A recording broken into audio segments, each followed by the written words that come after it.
Alam lingkungan sekitar kita terdiri dari tiga bagian, yaitu tanah, air, dan udara. Dalam tiga bagian itu, terdapat benda-benda atau makhluk yang sangat beragam corak dan jenisnya.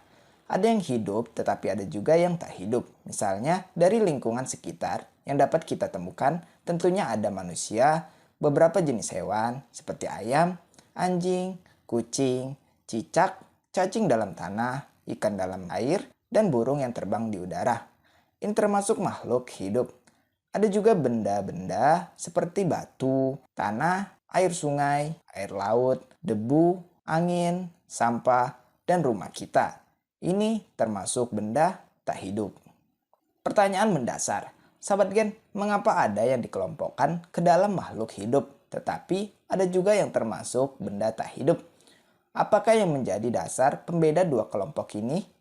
Apakah yang paling mudah untuk diamati dan dijadikan dasar pembeda kedua kelompok ini? Hal yang paling mudah untuk diamati adalah karakteristik atau ciri-cirinya.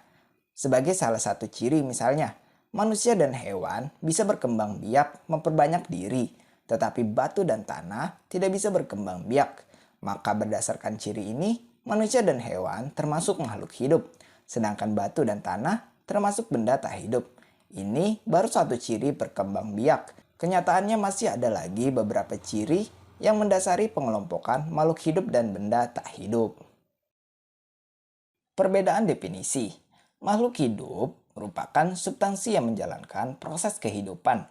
Kehidupan di sini jelas berupa kegiatan seperti bernapas, tumbuh dan berkembang, bergerak, iritabilitas atau peka terhadap rangsangan, memerlukan makan dan minum, ekskresi, dan mampu untuk bereproduksi atau berkembang biak.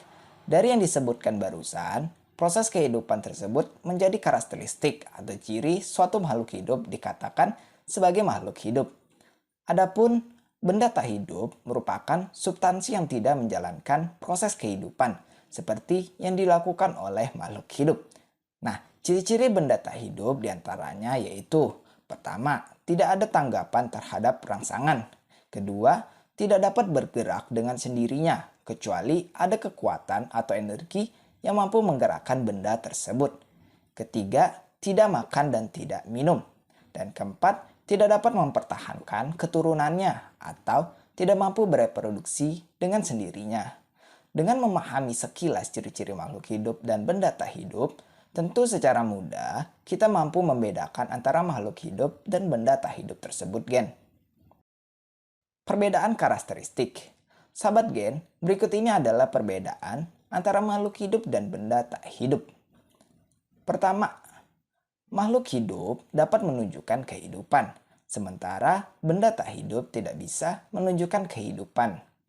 Kedua, makhluk hidup bisa bergerak, sementara benda tak hidup tidak bisa kecuali jika mereka digerakkan oleh kekuatan lain, baik berasal dari benda itu sendiri ataupun dari benda lain. Ketiga, makhluk hidup memiliki kapasitas untuk bereproduksi sendiri, sementara benda tak hidup mereka tidak bisa kecuali diproduksi oleh makhluk hidup lainnya. Misalnya, suku cadang mobil yang dibuat atau diproduksi oleh manusia.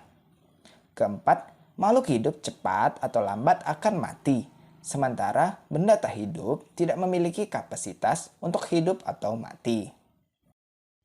Asal-usul benda tak hidup. Jika dikaji lagi, ternyata benda tak hidup dapat dibedakan berdasarkan asal-usul terbentuknya benda tersebut, yaitu sebagai berikut. Pertama, benda tak hidup yang tidak pernah berasal dari bagian makhluk hidup. Contohnya adalah batu. Batu dapat terbentuk dari endapan magma cair letusan gunung berapi dan dapat berasal dari endapan sedimen dari tekanan bahan tertentu. Nah, sehingga batu bukan berasal dari bagian makhluk hidup.